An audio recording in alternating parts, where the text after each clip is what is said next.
ശരി, ഇനി ബംഗാൾ തേർത്തലിലേക്ക്. ആദ്യഘട്ട വോട്ടെടുപ്പിന്റെ പരസ്യപ്രചരണം അവസാനിക്കാൻ 2 ദിവസം മാത്രം ബാക്കി നിൽക്കെ ബംഗാളിൽ മുന്നണികളുടെ കാർഡിളക്കിയുള്ള പ്രചാരണമാണ്. വനിതാ സംവരണ വിഷയം പ്രചാരണായുധമാക്കാനാണ് BJP നിർദ്ദേശം.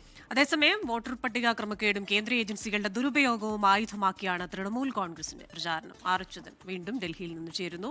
Achuthan, very good morning again. അപ്പോൾ 2 കൂട്ടർക്കും ആവനാഴിയിൽ ആവശ്യം പോലെ ആയുധങ്ങളുണ്ട്. ഒടുവിൽ വീണ് കിട്ടിയ ആയുധമാണ് ഈ വനിതാ സംവരണ ബില്ലെന്ന് പറയുന്നത്. ഏത് രീതിയിലായിരിക്കും ഇത് പ്രചാരണത്തിൽ നിർണായകമാവുക? ഹാഷ്മി കൃഷ്ണ, ഒരു വീറും വാശിയുമുള്ള പ്രചാരണമാണ് ബംഗാളിൽ നമുക്ക് കാണാൻ കഴിയുന്നത്. കാര്യം 1 ഇഞ്ച് പോലും വിട്ടുകൊടുക്കാതെ BJPയും അതുപോലെ തൃണമൂൽ കോൺഗ്രസും പരസ്പരം ആരോപണങ്ങളും പ്രത്യാരോപണങ്ങളും നടത്തുന്ന മണിക്കൂറുകളാണ് ഈ കഴിഞ്ഞതെല്ലാം. പ്രത്യേകിച്ച് പ്രധാനമന്ത്രി നരേന്ദ്രമോദി തന്നെ നേതൃത്വം വഹിച്ചുകൊണ്ടുള്ള പ്രചാരണം അത് NDA BJPയുടെ ഭാഗത്ത് നിന്ന് ഉണ്ടാകുന്നു.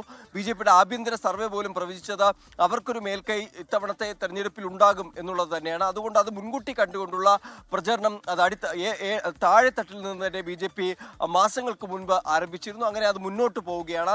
തൃണമൂൽ കോൺഗ്രസ് ആകട്ടെ ഒരു വിട്ടുവീഴ്ചയ്ക്കുമില്ലാതെ എന്താണോ BJP ഉന്നയിക്കുന്ന ആരോപണം അതിന് തൊട്ടടുത്ത സെക്കൻഡിൽ തന്നെ കൃത്യമായ മറുപടി നൽകിക്കൊണ്ട് TMC തൃണമൂൽ കോൺഗ്രസും രംഗത്തുണ്ട്. പ്രധാനമായി കേന്ദ്ര അന്വേഷണ ഏജൻസികളുടെ ഈ തെരഞ്ഞെടുപ്പ് സമയത്ത് പോലും അവർക്ക് അന്വേഷണ ഏജൻസികൾ നടത്തുന്ന പലതരത്തിലുള്ള അറസ്റ്റുകൾ, ഇടപെടലുകൾ ഇതെല്ലാം തന്നെ തൃണമൂൽ കോൺഗ്രസ് വലിയ രീതിയിൽ അവിടെ ഒരു പ്രചരണ വിഷയമായി തന്നെ മാറ്റുന്നുണ്ട്. ഒപ്പം ഈ SIR പ്രക്രിയ, നിരവധി വോട്ടർമാർ ഒഴിവാക്കപ്പെട്ട സാഹചര്യം ഉൾപ്പെടെ മറ്റൊരു പ്രചാരണ വിഷയമാകുന്നു. തെരഞ്ഞെടുപ്പ് കമ്മീഷനും ഇത്തവണ വലിയ രീതിയിലുള്ള സുരക്ഷാ സേനയുടെ വിന്യാസം ഇവിടെ നടത്തിയിട്ടുണ്ട്. ഓരോ ബൂത്തിനും 100 മീറ്റർ ചുറ്റളവിൽ അവർ തന്നെ വിശേഷിപ്പിക്കുന്ന ലക്ഷ്മണ രേഖ എന്ന് പറയുന്ന തരത്തിലൊരു പ്ലാന് തെരഞ്ഞെടുപ്പ് കമ്മീഷൻ ഒരുക്കിയിട്ടുണ്ട്. അങ്ങനെ കൃത്യമായ സുരക്ഷാ ക്രമീകരണങ്ങളും തെരഞ്ഞെടുപ്പിന്റെ ഭാഗമായി ഒരുക്കിയിരിക്കുകയാണ്. ഈ മാസം 23-ന് 152 മണ്ഡലങ്ങളിലേക്കാണ് ആദ്യഘട്ട വോട്ടെടുപ്പ് നടക്കാനിരിക്കുന്നത്. ഹാഷ്മി കൃഷ്ണ.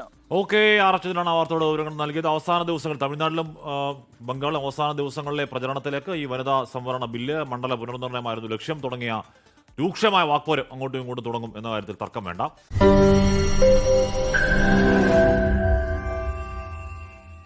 ലോകത്തെവിടെയായാലും ഏത് സമയത്തും 24 വാർത്തകളും ഓഗ്മെന്റഡ് റിയാലിറ്റി പാക്കേജുകളും എക്സ്പ്ലെയിനറുകളും വിശദമായി കാണാൻ ഞങ്ങളുടെ YouTube ചാനൽ നിങ്ങൾക്ക് സബ്സ്ക്രൈബ് ചെയ്യാം.